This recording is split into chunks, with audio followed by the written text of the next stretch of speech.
இன்றைக்குமா பாட்டி வீட்டில் வெந்தய குழம்பு வைக்க போகிறோமா. அங்கே பாருங்கள் வெந்தய குழம்பு வச்சாச்சுமா.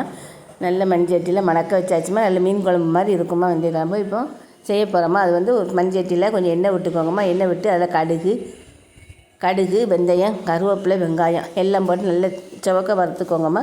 இங்கே பாருங்கள் நல்ல ஒன்று போல் செவக்க வறுத்தாச்சு. அதுக்கப்புறம் இதுக்கு வந்து பொடி உள்ளி தான் பண்ணுமா. வெங்காயம் பல்லாரி போடக்கூடாதுமா. பொடி உள்ளி பச்சை மிளகா நறுக்கி வச்சுருக்கேன். அதையும் போட்டு நல்லா வதக்குங்கம்மா. இங்கே பாருங்கள் நல்லா வதக்குன்னு வதக்கியாச்சுமா. செவக்க வதக்கிடுங்க. வதக்குனதுக்கப்புறம் ஒரு தக்காளி பழம் வெட்டி வச்சுருக்கோம்மா. அந்த தக்காளி பழத்தையும் போட்டு நல்லா கிளறிடுங்க. ஒன்று போல் கிளறி நல்ல வெண்டு போல் வேக வச்சுருங்க. நல்லா வதக்காத வெந்தய குழம்பு டேஸ்ட்டு கொடுக்குமா. இங்கே பாருங்கள் நல்லா வதக்கி எடுத்தாச்சு.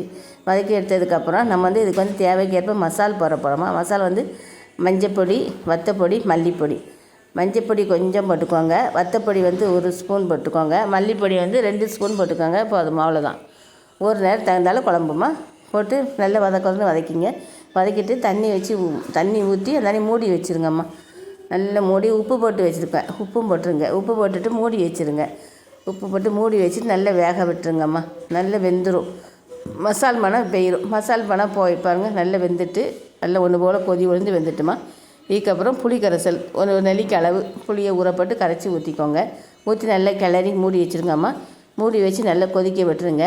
அதுக்கடுத்து தேங்காய் கூட சீரகம் வெள்ளைப்பூண்டு போட்டு நல்லா மையாக அரைச்சி அதையும் நல்லா அதோட ஊற்றிடுங்க.